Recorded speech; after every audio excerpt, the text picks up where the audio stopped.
राजा Lawrence की 3 बेटियां थीं। तीनों बेटी बहुत ही सुंदर थीं। सबसे बड़ी राजकुमारी का नाम मैरी था और मंझली राजकुमारी का रोज था और सबसे छोटी और चंचल राजकुमारी का नाम एली था। सब बहुत हंसी खुशी से रहते थे। सब कुछ अच्छे से चल रहा था। एक दिन राजा लॉरेंस अपनी बेटियों के साथ खाना खा रहे थे। आज मैं आप तीनों से एक सवाल पूछता हूँ। हाँ पिताजी पूछो। बताओ तुम किसके भाग्य का खाते हो? पिताजी, आप मेरे पिताजी हैं और मैं आपकी बेटी हूँ, इसलिए मैं आपके हक का खाती हूँ। रोज तुम बताओ, तुम किसके भाग्य का खाती हो? पिताजी, आप ऐसा क्यों पूछ रहे हैं? आप एक राजा हैं और मैं आपके राज्य में रहती हूँ, इसलिए मैं राजा यानी आपके भाग्य का खाती हूँ। लॉरेंस अपनी दोनों बेटियों के जवाब से बहुत खुश था। फिर उसने अपनी तीसरी बेटी को अपने पास बुलाया। एरी, तुम बताओ, तुम किसके भाग्य का खाती हो? पिताजी, हर इंसान और पशु पक्षी अपने अपने हक का खाते हैं, इसलिए मैं भी अपने हक का खाती हूँ। एली की ये बात सुनकर लॉरेंस को गुस्सा आ गया। ठीक है, अगर तुम अपने हक का खाती हो तो यहाँ से निकल जाओ। मैं भी देखता हूँ तुम्हारा भाग्य कितना बलवान है। मेरे दिए बिना तुम्हें कैसे खाना मिलता है। राजा ने गुस्से में आकर अपनी पुत्री को एक जंगल में छुड़वा दिया। लेकिन एली को समझ नहीं आया कि उसकी गलती क्या है। वो एक पेड़ के नीचे बैठी बैठी सोचती रही। थोड़ी देर बाद उसे नींद आ गई। जब वो सुबह उठी तो उसे प्यास लगी। वो चलने लगी। थोड़ी देर चलने के बाद उसे एक तालाब दिखा। उसने उस तालाब में जाकर हाथ मुंह धोए। तभी वो तालाब पूरा सूख गया। वो आश्चर्य में पड़ गई। उस तालाब के नीचे सीढ़ियां बनी हुई थीं। वो सीढ़ियों के सहारे से अंदर जाने लगी। तभी उसने देखा कि वहां एक राजकुमार खड़ा है। वो उसे देखकर डर गई और वहीं खड़ी हो गई।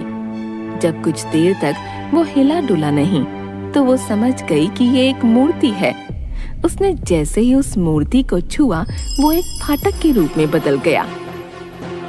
ये सब क्या हो रहा है मेरे साथ? मुझे कुछ समझ नहीं आ रहा।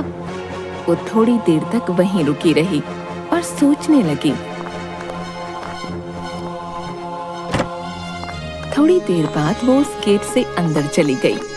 वो जैसे ही अंदर गई, उसने देखा कि वहाँ एक सुंदर सा बगीचा बना हुआ है और बगीचे में सुंदर सुंदर फूल लगे हुए हैं और उसके बीचों बीच एक पोखर है। वो पोखर के पास गई। उसने वहाँ पानी और बगीचे में गिरे हुए फल खाए और सो गई। तभी उसके सपने में एक एंजल आई। बेटी, तुम परेशान मत हो। तुम्हें मुझ पर भरोसा है ना? तो डरो मत, मैं हमेशा तुम्हारे साथ हूँ। जब तुम जागोगी, तुम्हें एक राजकुमार दिखाई देगा। उस राजकुमार को छू लेना। तुम जैसे ही उस राजकुमार को छुओगी, वो एक बहुत बड़े दरवाजे में बदल जाएगा। जब तुम उस दरवाजे के अंदर जाओगी तो तुम्हें एक महल दिखाई देगा। तुम उस महल के अंदर चली जाना। अंदर जाते ही तुम्हें 3 कमरे दिखाई देंगे, जिसमें 3 सुंदर राजकुमार दिखाई देंगे। वो दिखने में तो एक जैसे होंगे। तुम उन तीनों को छूती हुई आगे बढ़ना। वो तीनों जाग जाएंगे। तब तुम्हें एक कमरा दिखाई देगा। जैसे ही तुम उस दरवाजे को खोलोगी, तुम्हें वहाँ एक सुंदर राजकुमार दिखेगा और जैसे ही तुम उसे छुओगी, वो जग जाएगा। वो जैसे ही जगे, तुम उसके गले में फूलों का हार डाल देना। वही तुम्हारा पति होगा। इतने में एली की आंख खुल गई और वो हड़बड़ा कर उठ गई। ये सब क्या हुआ? क्या वो सब एक सपना था? क्या सच में ऐसा होगा? एली सोचती रही। थोड़ी देर में सूरज निकला। उसने बगीचे से फूल उठाए और उन फूलों से हार बनाने लगी। जैसे ही वो पीछे मुड़ी, एक राजकुमार दिखाई दिया। अरे, ये तो बिल्कुल वैसा ही हो रहा है जैसा कि एंजल ने सपने में कहा था। एली ने उस राजकुमार को छुआ। वो एक दरवाजे में बदल गया। वो आगे चली गई। फिर उसने महल को देखा।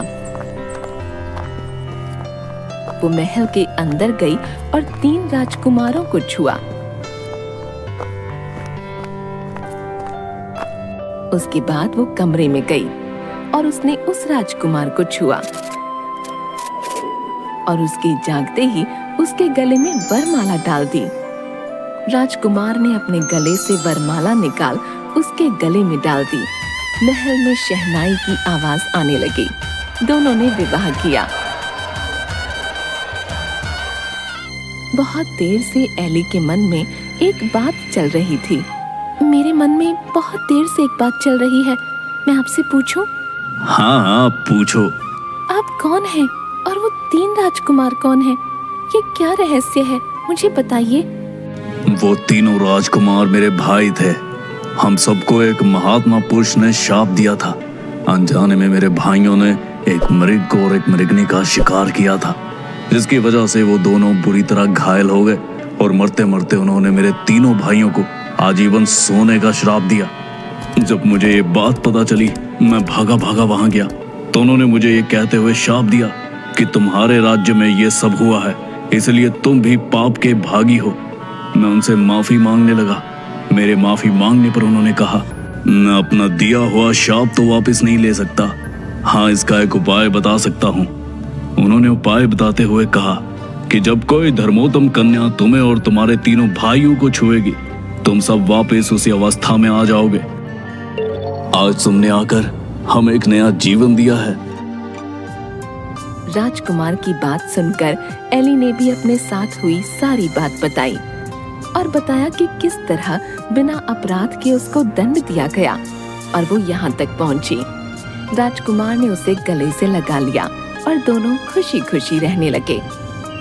थोड़े दिन बाद राजकुमार का राज तिलक किया गया और वो राजा बन गया और एली रानी। दोनों राज करने लगे। उनके राजा रानी बनने से उनकी प्रजा खुश थी। उनके राज्य में सब कुछ अच्छे से चल रहा था।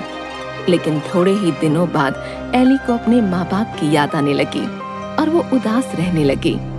एक दिन, क्या हुआ एली, तुम ऐसे उदास क्यों बैठी हो? मुझे अपने पिता की बहुत याद आ रही है। मैं उनसे मिलना चाहती हूँ। पता नहीं वो लोग कैसे हैं। मेरी बहनें, मेरी माँ, सब पता नहीं कैसे हैं। मुझे उनकी बहुत याद आ रही है। मेरे पिताजी को भी शायद अपनी गलती का एहसास हो चुका होगा। अगर ऐसा है तो चलो हम उनसे मिलने चलते हैं। तुम परेशान मत हो, हम कल ही तुम्हारे घर जाएंगे। दोनों राजसी ठाठ के साथ वहां पहुंचे। जब लॉरेंस ने देखा कि कोई राजा उनके राज्य की ओर अपनी सेना और हाथी घोड़ों के साथ आ रहा है तो वो डर गए। लेकिन वो कुछ नहीं कर सकते थे क्योंकि उनका अपना सारा खजाना खाली हो चुका था और उनके दोनों दामाद उनसे राज्य में हिस्सा मांग रहे थे। उनकी प्रजा भी दुखी थी। राजा लॉरेंस बहुत परेशान हो चुके थे। जब वो दोनों उनके सामने आए, वो एली को रानी के भेष में पहचान ही नहीं पाए। थोड़ी देर गौर से देखने के बाद उन्होंने पहचाना कि वो उनकी बेटी एली है। वो उसे देखते ही रोने लगे और अपनी गलती की माफी मांगने लगे। मुझे माफ कर दो एली, मैंने तुम्हें सच बोलने की सजा दी। तुमने सच कहा था कि हर कोई अपने भाग्य का खाता है। पिताजी, आप माफी मत मांगो। आप अगर मुझे जंगल में न छोड़ते तो मुझे ये खुशी के दिन कैसे देखने को मिलते। इतना कहते ही लॉरेंस की आंखों से आंसू गिरने लगे और उसने अपनी बेटी को गले से लगा लिया और वो सब खुशी खुशी रहने लगे।